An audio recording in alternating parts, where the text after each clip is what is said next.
하나님의 말씀은 역대하 10장 1절로 15절 말씀. 르호보암이 세겜으로 갔으니 이는 온 이스라엘이 그를 왕으로 삼고자 하여 세겜에 이르렀으니라. 느바세 아들 여로보암이 전에 솔로몬 왕이 낫을 때하여 애굽으로 도망하여 있었더니 이 일을 듣고 여로보암이 애굽에서부터 돌아오매 무리가 사람을 보내어 그를 불렀더라.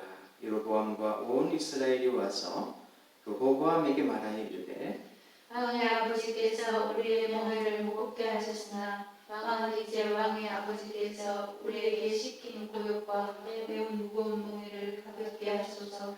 그리하시면 우리가 왕을 섬기겠나이다.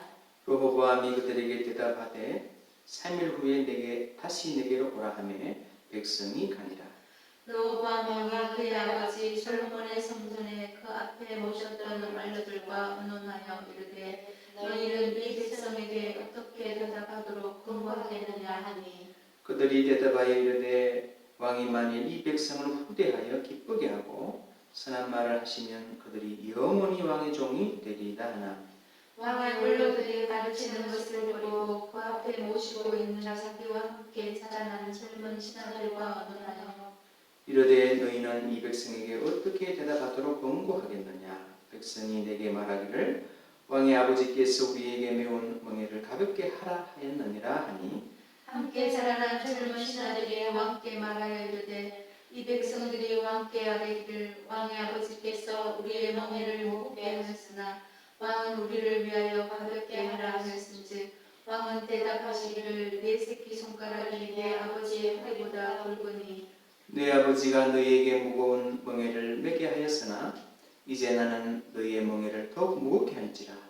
네 아버지는 가죽 채찍으로 너희를 치셨으나 나는 정갈 채찍으로 하리라 하소서 하더라. 3일 만에 여로보암과 모든 백성이 르호보암에게 나왔으니 이는 왕이 명령하여 이르기를 3일 만에 내게로 다시 오라 하였습니다. 왕이 포악한 말로 대답할세 르호보암이 원로들의 가르침을 버리고 젊은 신하들의 가르침을 따라 그들에게 말하여 이르되 내 아버지는 너희의 멍에를 무겁게 하였으나 나는 더 무겁게 할지라. 내 아버지는 가죽 채찍으로 너희를 치셨으나 나는 정갈 채찍으로 치리라 하니 왕이 이같이 백성의 말을 듣지 아니하였으니 이 일은 하나님께로 말미암아 난 것이라. 여호와께서 전에 실로 사람 아히야로 하여금 느바세 아들 여로보암에게 이르신 말씀을 응하게 하심이더라. 아멘. 이 본문의 말씀을 중심으로 말씀을 응하게 하시는 하나님, 말씀을 응하게 하시는 하나님이라는 제목으로 주님이 주신 은혜를 나누고자 합니다. 르호보암은 41세에 즉위하여 17년 동안 통치한 왕입니다. 1절에서 르호보암이 세겜으로 갔다고 말씀합니다. 그 이유는 왕으로 인준을 받기 위해서입니다. 그런데 르호보암은 예루살렘에서 이미 공식적으로 왕으로 즉위한 상태였습니다. 9장 31절에 보면 솔로몬이 그의 조상들과 함께 자매 그의 아버지 다윗의 성에 장사되고 그의 아들 르호보암이 대신하여 왕이 되니라. 그렇다면 왜 르호보암이 세겜에 내려갔을까요? 이것은 북이스라엘 장로들의 요구에 따른 것입니다. 사실 이러한 일은 르호보암 입장에서 보면 불필요하고 또 모욕적인 일이었습니다. 그의 할아버지 다윗의 경우 이스라엘 장로들이 유다 지파의 중심지 헤브론으로 다 찾아와서 그를 왕으로 추대했고 솔로몬의 경우 예루살렘 근처 기온샘에서 즉위식을 가졌을 때 지파들의 승인이 따로 필요하지 않았습니다. 그런데 르호보암은 예루살렘에서 왕으로 즉위했음에도 불구하고 북이스라엘 지파들에게 이를 인준받기 위해 하루나 이틀이 걸리는 세겜으로 내려가야만 했던 것입니다. 이것은 솔로몬이 이룩해 놓은 강력한 중앙 집권적 권력이 약해지고 과거 지파주의적 전통에 근거한 정치적 영향력이 다시 살아난 것을 의미하는 것입니다. 아무리 다윗 자손이라 하더라도 북부 지파의 승인 없이는 이스라엘 전체를 다스릴 수 없다는 통보와 다름이 없었던 것입니다. 르호보암이 간 장소는 세겜입니다. 세겜은 북이스라엘의 중심부와 같습니다. 예루살렘에서 북쪽으로 약 50km 떨어진 이곳은 당시 교통의 요지였고 여호수아 시대에 언약을 갱신했던 곳이었고 이후 여로보암이 왕으로 추대되어 수도로 삼은 곳이기도 합니다. 바로 이곳으로 르호보암을 불러들인 것입니다. 상황이 이렇게 된 이유는 솔로몬의 신앙적 타락과 정치적 실정 때문이었습니다. 솔로몬은 통치 후기 신앙적 타락으로 내리막길을 걷게 됩니다. 말씀을 따르지 않고 정략, 결혼, 우상 숭배, 부와 쾌락에 도취하는 신앙적 타락상을 보이고 통치 후반기까지 이어진 많은 건축 사업과 왕실의 호사스러운 생활을 뒷받침하기 위해 무거운 세금과 부역을 부과함으로 백성의 불만은 점차 고조되었습니다. 그리고 세금을 거둘 때 유다 지파를 제외하므로 다른 지파들로 하여금 상대적 박탈감을 느끼게 만들었던 것입니다. 왕국의 결속력은 빠르게 약화되었고 솔로몬 사후 백성들의 다윗 왕조에 대한 반감은 폭발 직전에 이르렀던 것입니다. 반면 세겜에 내려간 르호보암 입장에서 보면 굴욕적이고 자존심을 상하는 일이었던 것입니다. 그리고 이러한 불쾌한 일들이 연속적으로 일어나게 되는 것을 본문을 통해서 보게 됩니다. 왕이 된 그가 북이스라엘 지파의 인준을 받기 위해 세겜으로 내려간 일 그 자체가 굴욕적이었고 또한 북이스라엘 지파 대표단의 대변자가 다름 아닌 여로보암이었다는 사실이 더욱 그랬습니다. 3절 하반절 여로보암과 온 이스라엘이 와서 르호보암에게 말하되 여로보암은 유능한 인물이었습니다. 솔로몬 왕이 그의 능력을 인정하여 요셉 족속의 노역 감독자로 세웠고 선지자 아이야의 예언을 듣고 솔로몬에게 모반을 꾸몄다가 실패하여 애국으로 피신한 자로서 당시 많은 사람들에게 주목을 받던 인물이었습니다. 이런 인물이 북부 지파 대표단의 대변인으로 나온 것입니다. 아버지 정권의 반기를 들었고 현재 자신의 정권에 언제라도 반기를 들 수 있는 위험 인물을 북이스라엘 장로들이 그들을 대변할 적임자로 생각하여 그를 애굽에서 불려 올렸고 이제 여로보암을 상대로 협상을 벌이고 있는 것입니다. 이러한 사실은 르호보암 입장에서는 매우 불쾌한 일이 아닐 수 없었을 것입니다. 또한 북이스라엘 대표단의 태도가 르호보암의 심기를 매우 불편하게 만들었습니다.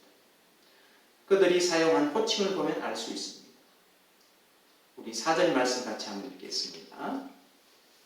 왕의 아버지께서 우리의 멍에를 무겁게 하였으나 왕은 이제 왕의 아버지께서 우리에게 시킨 고역과 매운 무거운 멍에를 가볍게 하소서. 그리하시면 우리가 왕을 섬기겠나이다. 우리 성경에는 왕이라는 호칭이 4번이 나옵니다.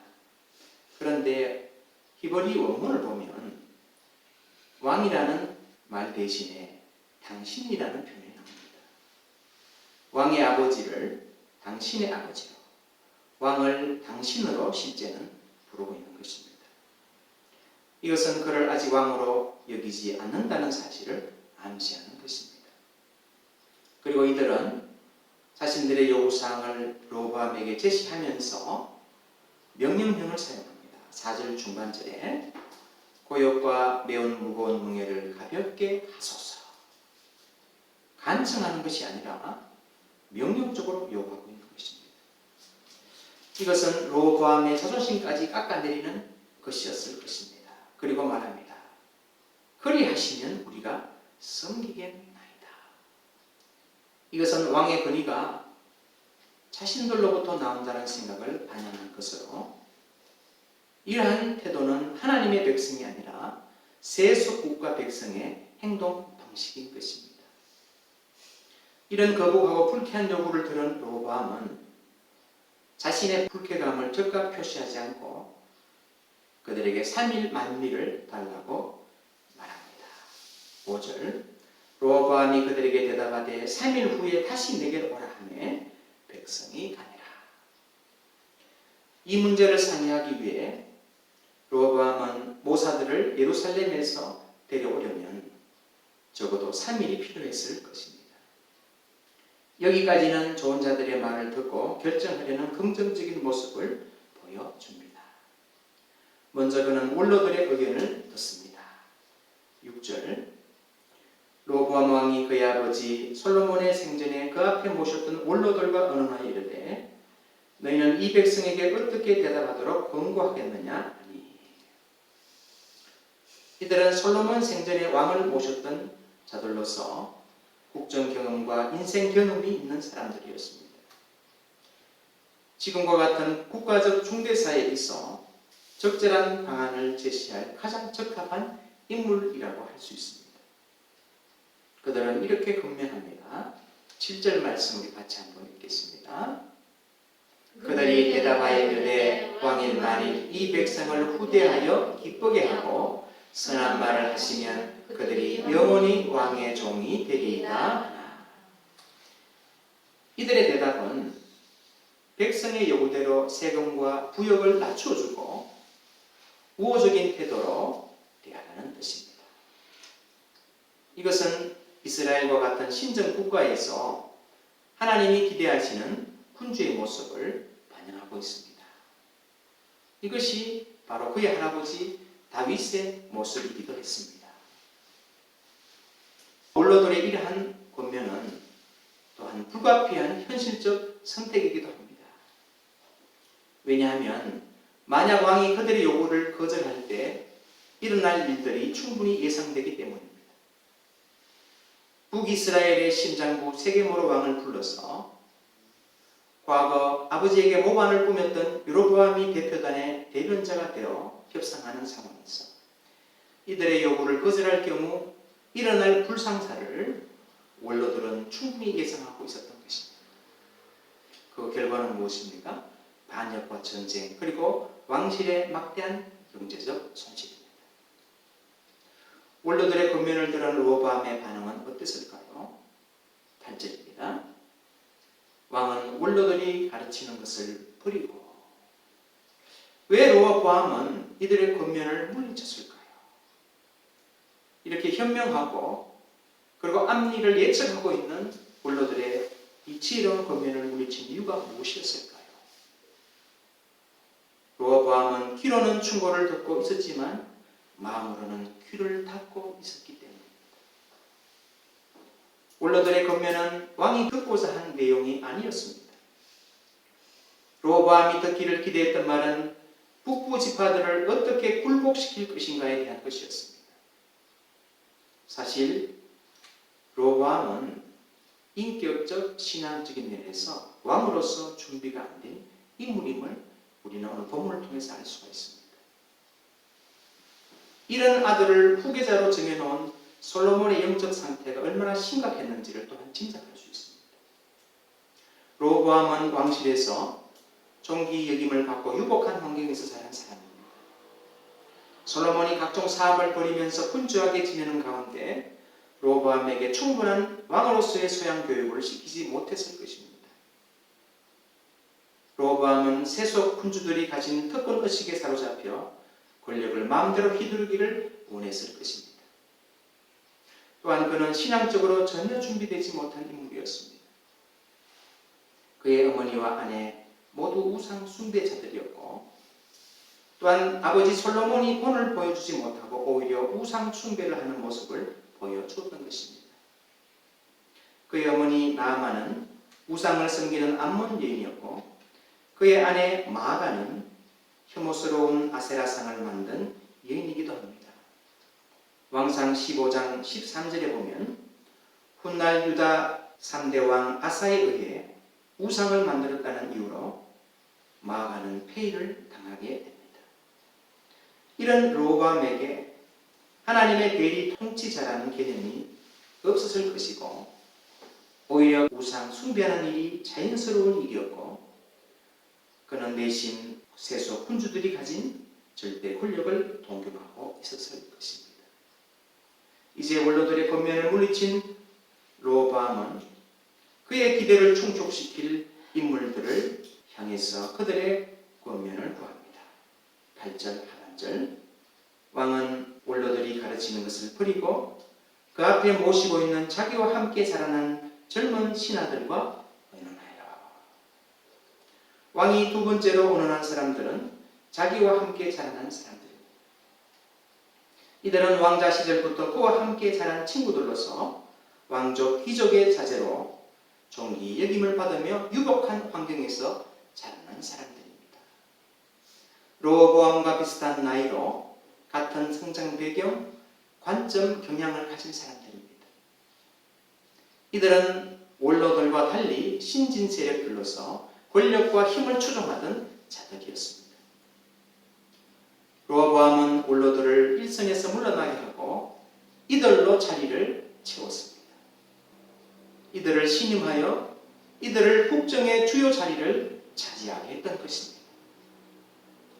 사실 이들 또한 로보암과 같이 얄팍하고 무지한 성향의 자들이라는 것이 이들의 조언을 통해서 잘 드러납니다. 이들은 북부 지파들의 요구를 왕으로부터 전해 듣고 로보암과 같은 분노의 감정을 느꼈을 것입니다. 그리고 원로들의 의견을 묵살한 왕의 심기를 눈치채고 있었고 오랜 친구인 이들은 왕의 성향과 심사를 잘 알고 있었기에 당장 듣기 좋은 말, 다시 말해 왕의 분노를 잠재울 말로 조언을 하는 것입니다. 10절 하반절 왕은 대답하시기를 내 새끼 손가락이 내 아버지의 허리보다 굵으니. 첫 번째 이들은 로보암이 아버지 솔로몬보다 더욱 뛰어난 능력과 지혜를 가지고 있다고 표현하고 있습니다. 새끼 손가락은 사람의 신체 중에서 가장 연약한 부분입니다.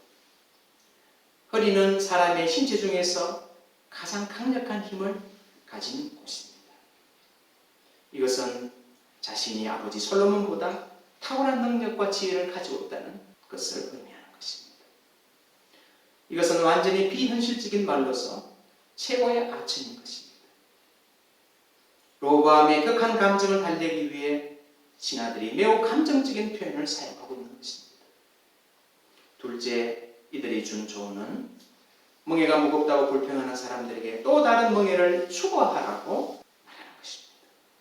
11절 중반절 이제 나는 너희의 멍에를 더욱 무겁게 할지라. 이것은 불에 기름을 붓는 말입니다. 그리고 왕의 명령을 듣지 않으면 가혹한 형벌을 내리겠다고 말하라고 조언합니다.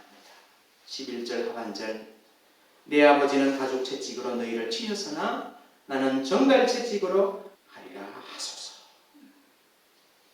정갈은 꼬리에 도구로서 먹이를 포획하는 동물로서 상대가 자신의 요구를 무시하고 자신의 뜻에 따르지 않으면 채찍 끝에 가시나 바늘 혹은 갈고리가 있는 무시무시한 특수한 채찍으로 백성을 장악하게 다루라고 조언하고 있는 것입니다. 이 얼마나 경솔하고 어리석은 조언입니까? 이러한 조언이 가져올 엄청난 국가적 파장과 손실은 생각하지 않고 오로지 당장 군주의 마음을 흡족하게 할 감정적 경솔한 조언을 하고 있는 것입니다. 그래서 잠언 29장 5절에서는 성공의 요건을 아첨하는 자를 멀리하는 것이라고 말씀합니다. 이웃에게 아첨하는 것은 그의 발 앞에 거물을 치는 것이니라. 상황을 정확하게 판단하지 못하게 만들기 때문인 것입니다. 로보암은 이 조언을 채택합니다. 왜냐하면 이것이 그가 기대했던 답변이었기 때문입니다. 여기서 우리는 지도자의 중요성을 보게 됩니다.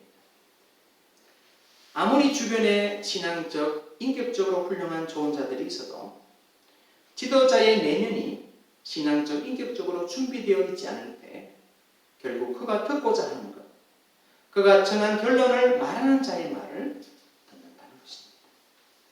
백약이 무효한 것입니다. 로보암은 그가 신임하는 신진 세력들의 조언을 듣고 북부 지파 대표단에게 그대로 전달합니다. 우리 같이 한번 읽겠습니다. 12절 말씀. 3일 만에 여로보암과 모든 백성이 로보암에게 나왔으니 이는 왕이 명령하여 이르기를 3일 만에 내게로 다시 오라 하였습니다. 북부 지파 대표단은 아직까지 어느 정도 기대감을 가지고 있었을 것입니다. 그들이 원하는 답을 주면 로보암을 왕으로 인준하려고 했을 것입니다. 그런데 로보암은 젊은 신하들의 말대로 대답하면서 한술 더 떠서 그 말을 포악한 말로 전달합니다. 13절. 포악한 말로 백성에게 대답할세.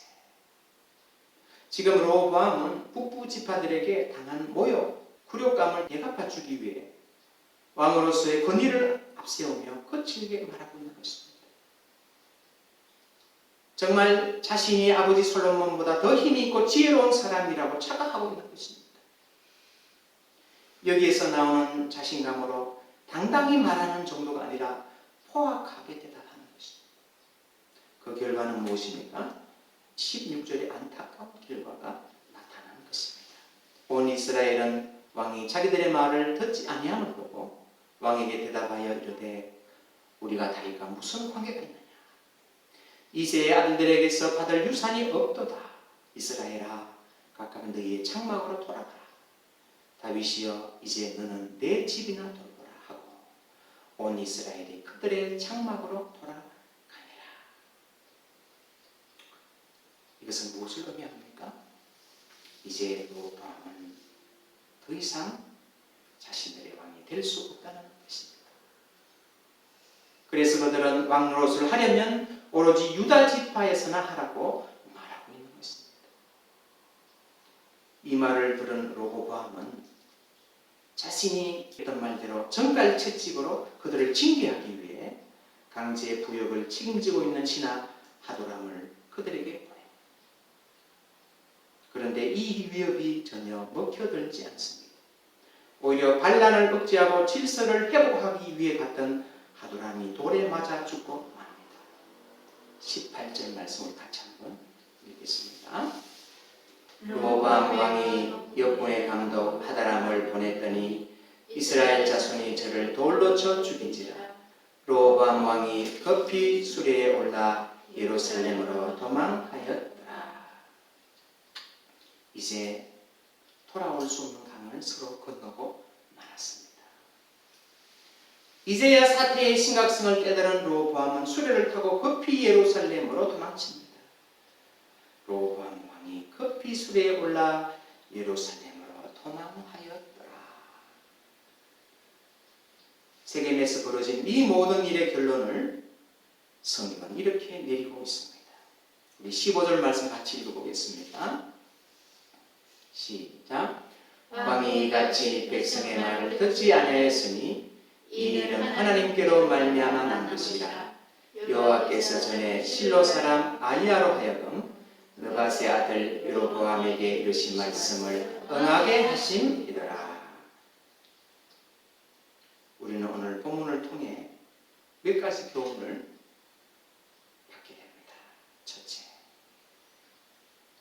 오늘 사건에 등장하는 북부 이스라엘 지파 대표단과 그들의 대변자 여로보암, 그리고 그 반대편에 있었던 로보암과 그의 젊은 신하들, 이들 중 누구도 하나님의 뜻에 관심이 있었던 사람은 없습니다.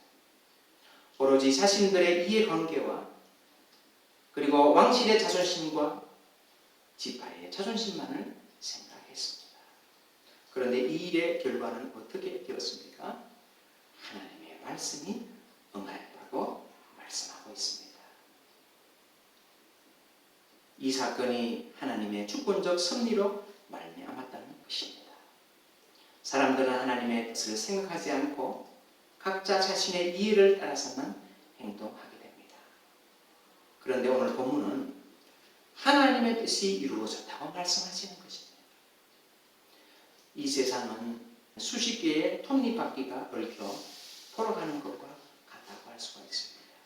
인간의 감정, 자존심, 권위, 이해관계라는 톱니들이 바퀴가 되어 세상에서 부지런히 돌아갑니다.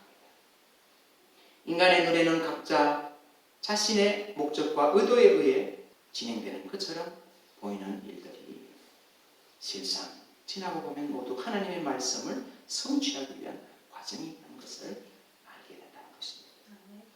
두 번째 교훈은 하나님이 사람들을 일부러 더 교만하게 만들고 더 포악하게 만드시는가라는 것입니다. 본문을 살펴보면 로보암과 그의 신하들 그리고 북부 지파들은 자신들의 태도와 성품, 기질을 그대로 표출하고 있는 것을 보게 됩니다. 로보암이 원로들의 충고를 부리고 젊은 신복들의 의견을 쫓아 강압 정책을 편 것, 북부 지파들이 강력하게 반발한 것, 이것은 마치 바로의 완악하고 교만한 마음을 그대로 버려두사 하나님의 말씀을 이루는 방편으로 사용하신 것과 같다고 할 수 있습니다. 하나님은 이들의 마음의 교만과 완악함을 그대로 버려두사 하나님의 뜻을 이루도록 하셨다는 것입니다. 세 번째 교훈은 하나님의 말씀이 성취되어도 인간의 책임이 면제되는 것은 아니라는 교훈입니다. 로보암과 그의 신하들의 어리석음에 대한 책임을 명쾌해 주는 것은 아니라는 것입니다. 다윗 왕권을 인정하지 않는 북부 지파들의 교만을 용납하는 것도 아니라는 것입니다. 다윗 언약을 알고 있으면서도 스스로 왕을 세운 북이스라엘은 여로보암을 포함하여 단 한 명도 신앙심이 깊고 선한 왕을 배출하지 못했습니다. 결국 우상 숭배의 길을 걷다가 멸망당하고 말았습니다.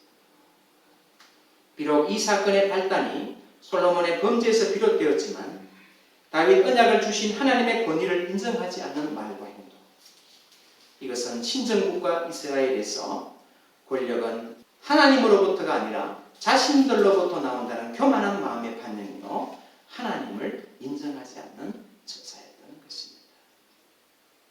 르호보암도 자신이 우상 숭배자로서 후일 유대 땅에 우상을 세우고 남색하는 자들까지 등장하게 안타까운 일들을 벌이게 됩니다.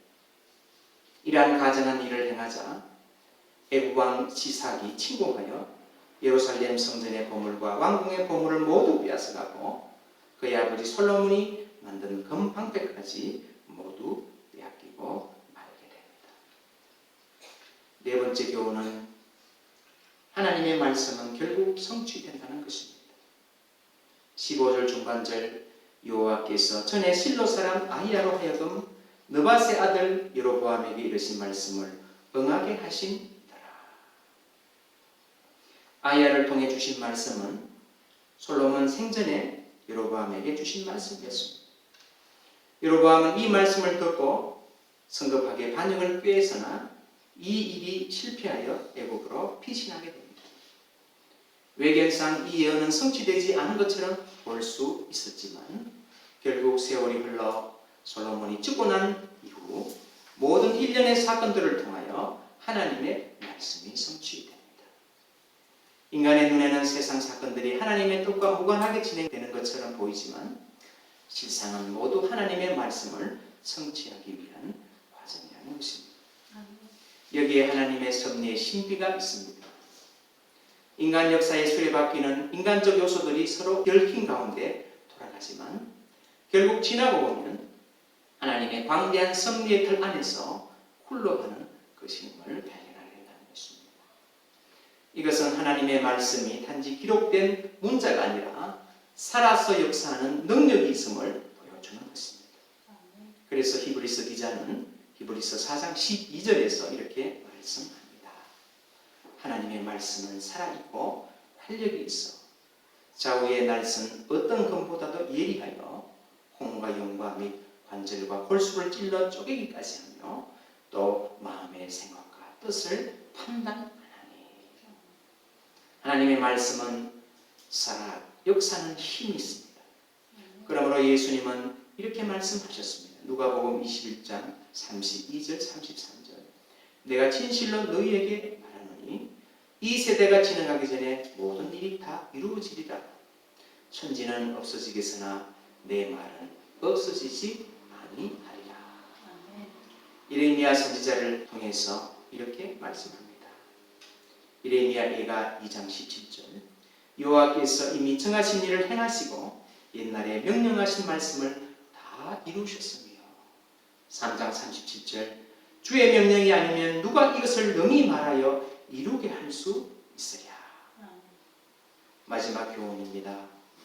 사람의 의지와 성향이 선한 것을 이루는 데 쓰임 받아야 한다는 것입니다.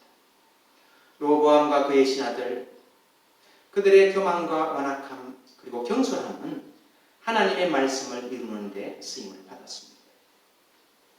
또한 북부 지파들의 교만과 인본주의적 사고 그들 또한 하나님의 말씀을 이루는 데 쓰임을 받았습니다. 그렇다면 우리는 하나님의 자녀로서 선한 의지와 성향을 가지고 살면서 이 세상에서 하나님의 나라와 의를 이루는데 쓰임을 받으며 살아야 될 줄 믿습니다. 아멘. 내가 선한 의지와 성향을 말씀과 기도와 은혜로 길러가고 있지 않다면 우리의 본성에서 나오는 교만과 완악함과 인본주의적인 경향은 언젠가 하나님의 뜻을 이루는 데 부정적으로 쓰임을 받을 수 있음을 우리는 기억해야 합니다. 여러분과 제가 오늘 본문의 말씀해 주시는 교훈을 기억하며 말씀과 기도와 은혜로 주님 안에서 살아가는 가운데 우리의 선한 의지와 뜻이 이 세상의 역사 속에서 인간의 이해관계, 의지와 뜻이라는 통일바퀴가 돌아가는 이 세상의 역사 속에서 우리의 선한 의지와 뜻이 하나님의 뜻을 이루어가는데 귀하게 쓰임받기를 소망합니다. 아멘. 여러분과 저와 우리 교회가 그러한 존재가 되도록 주님께서 우리를 붙들어 주시고 은혜 주시고 인도해 주시길 간절히 소망하며 기도합니다. 아멘.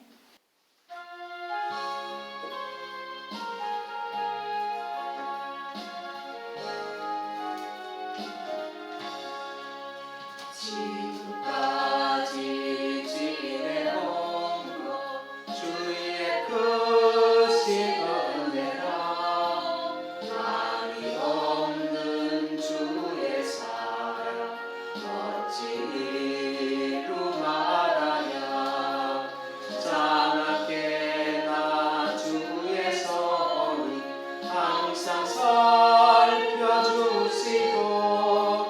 모든 일을 주 안에